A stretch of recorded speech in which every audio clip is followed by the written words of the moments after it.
አየሻት? ናታን መኝታ ክፍል የለችም። በቃ ናታን ይሄ ነገር ይብራብን። በቃ ነገ እናየዋለን። አንተም ወደ መኝታ ክፍል ግባ። በቃ እኔ የምልሽ ናታን ቻው። በቃ ምንም ነገር ሳይነግርሽ ቀረ? አይ ምንም ነገር አልነገረኝም። ደህና ነኝ ከማለት ውጭ ምንም ነገር መናገር አልፈለግም። እኔ ግን እማዬ በቃ አባዬ መናገር የማይፈልግ የሆነ ከባድ ነገር የገጠመው ነው የሚመስለኝ። ታያለ ናታን፣ ሰላም ሰጠች ነገር ካላዩ እኔ በጣም ደካማ ነኝ ማለት ነው።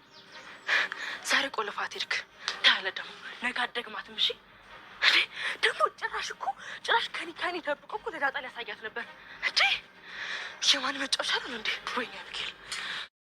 ወይዘሮ ማርታ ደረጀን በዛ በዚህ ብላ ነገርዮሹን ለመጠየቅ ብትሞክርም ደረጀ ግን ወይ ፍንክች በማለት ሚስጥሩን ድብቅ አድርጎ ይዟል። እንግዲህ እኔው በራሴ መንገድ ወጣለሁኝ ማንንም አልናገር ብሎ እንግዲህ ደረጀ ሁሉን ነገር በራሱ አድርጎት ቁጭ ብሏል። እስካሁን ምንም ነገር አልተናገረም። ወደፊትም ላለመናገር ከራሱ ጋር ቃል የገባ ነው ማለት ነው። ሌላው አብጌል ደረጀ አሁንም ሚስጥር በማፈንፈን ላይ ትገኛለች። እንግዲህ በባለፈው የሰላምን ይቅርታ ቤተሰብ ለናታን የሰጠችውን ደብዳቤ አይታ ስለነበረ ያንን ደብዳቤ ደግሞ እኔ ሳላየው እውነትም አብጌል አይደለሁም ብላ እዛችዋ መሰረት አሁንም ደብዳቤውን በማሳደድ ላይ ትገኛለች። ናታንም ደግሞ የሚችለውን ያክል አርቆ ቢሸሽግም ከሷ ግን ማምለጥ አልቻለም። በመጨረሻም እንግዲህ ደብዳቤውን በእጇ አስገብተዋለች። ደብዳቤው በእጇ በገባበት ሰዓት ላይ ናታን አጋጣሚ ከቤት በወጣበት ቅጽበት ነው የገባችው። እንግዲህ ናታን በዚሁ ምክንያት አንደኛ ነገሩን በጣም አርቆ ነው የደበቀው። ሁለተኛ ደግሞ ቤቱን ሲንቀሳቀስ እንግዲህ እስከዛሬ ቤቱን ክላሱን አይቆልፍም ነበረ። ዛሬ ግን ለመቆለፍ ተገዶ ነው ያለው። በዛም እንግዲህ ቆልፎ በሚንቀሳቀስ ሰዓት ላይ አጋጣሚ የቤት ውስጥ ባለበት በትንሽ ቅጽበት እንግዲህ ወይዘሮ ማርታ ወደ ሱቅ በላከችው በዛች በትንሽ ደቂቃ ቅጽበት ውስጥ ሂዳ ክላስ ውስጥ እንግዲህ ክላሱን ምዝርዝር አድርጋ ፍራሽ ነሽ ምንድነሽ መሳቢያ ነሽ ምንድነሽ ምንም አይነት የቀራት ነገር የለም። በመጨረሻም እንግዲህ የሸሸገበት የሆነች ስሪንቂላ ቦታ ላይ አግኝተዋለች። አንንም ደብዳቤ ይዛው ወጣለች። ናታንም እንግዲህ ከታዘዘበት ሲመለስ አብጌል የት ናት ብሎ ነበር የጠየቀው። እንግዲህ አብጌል የት ናት ብሎ በጠየቀበት ሰዓት ላይ ዳጣ አብጌል አንተ እንዲወጣ ወደ አንተ ክላስ ነው የገባችው ስትለው በጣም ነው የደነገጠው። ምክንያቱም አብጌል ምን እንደምታስብና ሀሳቧ ምን እንደሆነ ጠንቅቆ ስለሚያውቅ ማለት ነው። በመጨረሻም እንግዲህ ከዛ ከሄደች በኋላ ናታን ወዳው ነው ሮጦ ወደ ክላሱ ያመራው። ወደ ክላስም ሲሄድ እንግዲህ አብጌል ጋር ተገናኝቷል ማለት ነው። አብጌልም ደብዳቤውን ገና አንተን አላለችውም፣ አላነበበችውም። ቤተሰቦቻችን ገና ይዘዋለች እንጂ ምንም እንትን አላለችውም ማለት ነው። በመጨረሻም እንግዲህ አቶ ደረጀ ለማርታ ምንም ነገር ካይናገር ነገሩን በራሱ መንገድ ሁኔታዎችን በማመቻቸት ላይ ይገኛል። ሁሉንም ነገሮች በራሱ ነገር ለመጨረስ እስከ ጥግ ድረስ የሚሄደው አቶ ደረጀ አሁንም ብርታቱንና ጽናቱን ቀጥሎበታል። ወይዘሮ ማርታ በዚህ መካከል ላይ እንዴት ይሄ ነገር ከምን አንጻር ሆነ እንዴት ነው ብላ ተደጋጋሚ ብትጠይቅም እንዲሁም ደግሞ ስትቃዥ እኮ ነበረ ማርቲ ቅርበኝ ሰላም ይቅርበኝ እያልክ ብዙ ጊዜ ይሄን ቃል ስደጋግመው ነበረ። ቆይ ምንድነው የተፈጠረው? ከምን አንጻር ነው ያንን ልትልችል የቻልከው ብላ ጠይቀው ነበረ።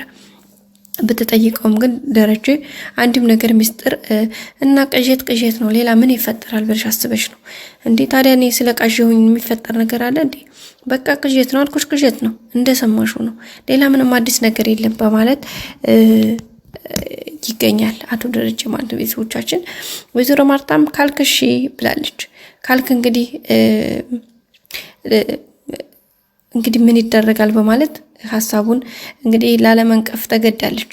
ያ ወይዘሮ ማርታ በጣም ጎበዝ አስተዋይና ጠንቃቃ ሴት ነች። አሁንም ደረጀ በዚህ ሁሉ ጭንቀት ውስጥና መከራ ውስጥ እያለ ምንም አላለችው። በቃ የራሷን ችግሯን የራሷ ውስጥ ያለውን ጭንቀቷን ደብቃ የሱን ሐሳብ ላለመንቀፍ እስከ ጥግ ድረስ ነው ሄደችው። ደረጀም እንግዲህ እስካሁን ምንም አይነት ፍንጭም ሆነ ምንም የተናገረው ነገር የለም። ሰላምም እንግዲህ ለመውለድ ያው ወደ ቤተሰብ ጋር ሄዳለች። ግን ተመልሼ እመጣለሁ የሚለው እንትኗ ደግሞ ለደረጀ በጣም ትልቅ ሐሳብ ሆኖበታል። ዳጣም እንግዲህ የሄደች እየጠየቀቻትም ቢሆንም እስካሁን ሰላምዬ ያው ባለይባት ናት። እሷ በሄደችበት አጋጣሚ ናታን ደግሞ ሰላም የሰጠችውን ያደራ ደብዳቤ ለዳጣ ለመስጠት አስቦ ስለነበረ ያንን ደብዳቤ እንግዲህ ባወጣበት አጋጣሚ ላይ ያው አብጌል እንዳልኳችሁ ደረሳባቸው። ደብዳቤውን ሳያነቡት ቀርተዋል። ለቀጣይስ ደብዳቤውን እንዴት ይሆን ያነቡት ይሆን? እውነት አብጌል ታነበው ይሆን? በእርግጠኝነት እንግዲህ አብጌል እንደማታነበው ተስፋ እናደርጋለን ቤተሰቦቻችን። ምክንያቱም በዚህ ሁኔታ በጣም ከባድ ነው። እንግዲህ እሷ እንደማታነበው ተስፋ እናደርጋለን። ምክንያቱም እሷ ካነበበችው በጣም ከባድ ስለሆነና ቤተሰቡ ለሌላ ትርምስ አደጋ ስለሚጋለጥ እንግዲህ ያው የአብጌል ተንኮል ታውቃለች፣ በጣም ከባድ ነው። ሌላ አረጁ እንግዲህ አብጌልን በአንቺ ፍቅር አበርኩ፣ ሞትኩልሽ፣ በለልኩልሽ እያለ ነው የሚገኘው። ግን ይህ ባለበትም አጋጣሚ እንግዲህ ምንም ነገር እንትን ለማለት ፈቃደኛ አይደለም። አብጌል እንግዲህ የምትችለውን ሁሉ እያደረገች ነው ነገሮች እንትን ለማለት በቃ በምትችለው ነገር ማለት ነው። ቤተሰቦቻችን እየሞከረች ነው፣ ግን አልተሳካላትም።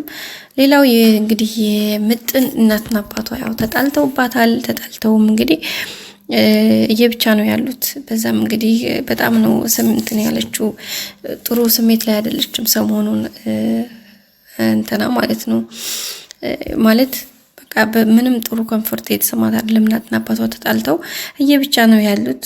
አባቷንም እንግዲህ እስካሁን አላገኘችውም።